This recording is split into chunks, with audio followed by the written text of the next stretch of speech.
Welcome to the first video in my new series, Let's Talk About. Today we're talking about alcohol. Now, I want to tell you right off the bat that I am not putting down anyone who drinks. While I rarely drink, that's just a personal preference. The actual goal behind this video is to help make people aware of alcoholism and share the signs that can indicate a problem with alcohol. I'm going to start this presentation with a couple of very true stories involving myself or someone I know and alcohol. The first story is involving me. It happened when I was 15 years old and I was a freshman in high school. I was out with a friend and her boyfriend, and we were stupidly driving around drinking sloe gin and headed to a party at a house. I had gotten to the point where I drank way too much and I blacked out. And when I came to, there was some guy on top of me. I told him to get off, and the next thing I knew, I was out again. Now, according to my friend, things happened, if you know what I'm talking about. Not only with him, but apparently they gave free rein to someone else that was there too. I was with someone I thought I could trust, and they let that happen to me. Strike that. I let that happen to myself. Now, don't get me wrong, I never place blame on a victim. You have no way of knowing. I had no way of knowing what would happen, but I was aware of what happens when you drink, how your inhibitions are let down once you're even just buzzed. But once you black out, you are completely out of control of what you do and out of control of what others do to you. That was my lesson. Now, again, I'm not trying to say that you're not a good person if you drink. I just want you to be aware of what can happen when you don't know your limits and abide by them. Next, I want to share a story that involves a person I once knew. The second experience was that of someone I knew when we were in high school, and unfortunately, when I say knew, I'm using that correctly. During my sophomore year of high school, one of my classmates and her boyfriend were out partying and decided to get into the car. A few hours later, his dad, who was the sheriff, got a call that said that his son and his son's girlfriend had been doing 180 miles per hour on the highway and drove right underneath a semi-tractor trailer, killing them both instantly. Now, the next part is going to be a little graphic. Because of the speed they were doing and what they hit, their bodies were torn apart and their body parts were lying all over the road. Imagine that. Imagine your mom or dad getting that call. Imagine them having to relay that information repeatedly to family and friends. Imagine that driver blaming himself for being there at that exact moment for the rest of his life. Imagine your friends and family missing you for the rest of their lives. Now that I've talked to you about some very real situations involving the abuse of alcohol, let's talk a little bit about why we can sometimes lose our minds when we drink.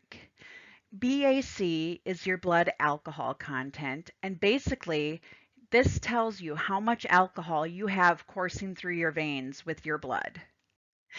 There is a limit to the percentage of alcohol you can have in your bloodstream should you decide to drive a vehicle. That amount is 0.08%. So how long does it take for your BAC to reach the legal limit of 0.08%?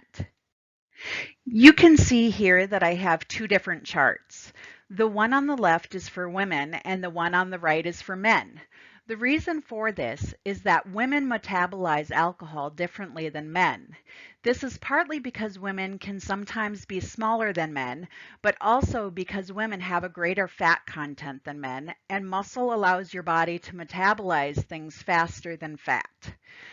So to use this chart, you're going to find your weight across the top of the chart, find the number of drinks consumed vertically along the left-hand side of the chart, and the point where the vertical and horizontal lines meet, that is where your blood alcohol level would more than likely be at. Of course, just like there's a difference between men and women, there can be a difference between body types. So this chart isn't always going to be 100% spot on. I'm going to use myself as an example. I'm about 165 pounds. So as you can see here, it would only take about 10 drinks for my blood alcohol level to be at 3.5 times the legal limit to drive. While 10 drinks does sound like it could be quite a bit for most people, it would only take 3 drinks for me to reach 0.09%, which is over the legal limit. At this point, I should 100% not get behind the wheel of a car. I'd also like to note that what constitutes a drink.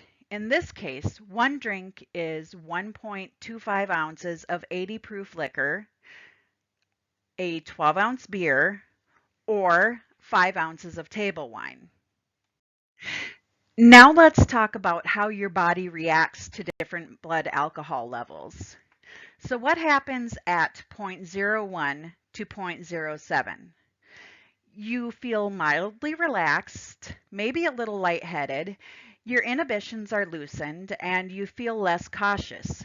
Judgment abilities are slightly impaired. No real feeling of depressant effects of alcohol can be seen yet, and your behavior may become exaggerated and your emotions intensified. What happens at 0.08, which is the legal limit, and 0.13? Your motor skills start to become impaired, and your sense of balance may be compromised. Your emotions become a bit exaggerated. You might be kind of loud, maybe a little aggressive. It's dangerous and illegal for you to drive. Your judgment is impaired, and you may have difficulty evaluating sexual situations. You may believe that you are functioning better than you actually are. What happens once you get to 0.14 to 0.19? The good feelings of euphoria begin to give way to some negative feelings such as anxiety and restlessness. You may begin to feel tired because the depressant qualities of alcohol begin to take effect. If you're a man, you will have difficulty achieving or maintaining an erection, and you will have trouble walking or standing and are at greater risk of hurting yourself physically. You may also get nauseous. What happens at 0.20 to 0.24%? You feel confused and disoriented. At this point, you may experience nausea. You have trouble standing. You may not realize that you hurt yourself because you might not feel pain. Blackouts become likely at this point. What happens at 0.25 to 0.29%? Almost all aspects of your brain are severely impaired. You may have passed out by this point. Vomiting is likely, and the chance of asphyxiation on your own vomit is greatly increased. If you haven't passed out, the risk of personal injury is high because you have little to no physical control. You are emotionally numb. What happens at 0.30 to 0.34%? If you are still conscious, you're in a stupor. You will have no comprehension of where you are or what you're doing. There have been numerous cases of alcohol poisoning and death in this range of BAC. You are in need of medical help. This is your last stop. What happens at 0.35% and above? You have reached the level of surgical anesthesia. Coma is possible. The lungs and heart rate are slowing to the point of stopping, and you need immediate medical help or you will die. As you can see, alcohol poisoning is a real thing and can cause death. What's even scarier is how fast intoxication can creep up on you. Here are some very real facts concerning alcohol. Only time can lower your BAC. Coffee, cold showers, and runs around the block will just leave you alert, wet, and out of breath, but you are still drunk. Tolerance, a term meaning that after continued drinking, increasing amounts of alcohol are necessary to produce the same effect, does not have an effect on the actual BAC. So while you may not feel as drunk, technically, your blood alcohol level is still going to be about the same. Combining alcohol with energy drinks may give people the sensation of reduced alcohol effects, but it does not alter the BAC. You may not feel as drunk as you really are. Rapid binge drinking is especially dangerous because the victim can ingest a fatal dose before becoming unconscious or exhibiting many other signs of alcohol poisoning. Casual drinking while abiding by your limits can totally be safe, but you must know your limits, and there are certain signs that may tell you that you may have a very toxic relationship with alcohol. So, how do you know that you have a problem with alcohol? There are signs. Do any of the following apply to you? More than once you wanted to cut down or stop drinking, or tried to, but couldn't. You spent a lot of time drinking, or being sick, or getting over the after effects of drinking. You experienced craving, or a strong need or urge to drink. You found that drinking or being sick from drinking often interfered with taking care of your home or your family, or caused job troubles or school problems. You continued to drink even though it was causing trouble with your family and friends. You've given up or cut back on activities that were important or interesting to you or gave you pleasure in order to drink. If you find yourself in any of these situations, especially if it's often, you may have a problem with alcohol. If you feel that you've had a problem with alcohol or you have a problem with alcohol, you don't need to be ashamed because it happens to a lot of people. What really matters is that you do something about it. If you have a problem and you don't have anyone you can trust, there is a National Institute of Alcohol Abuse and Alcoholism, or the NIH. Here you can connect with resources you need. However, if you're more comfortable, you can consult with friends, family, or even your doctor and have them help you get the help that you need. For more information on the NIH, please visit the link in my comments.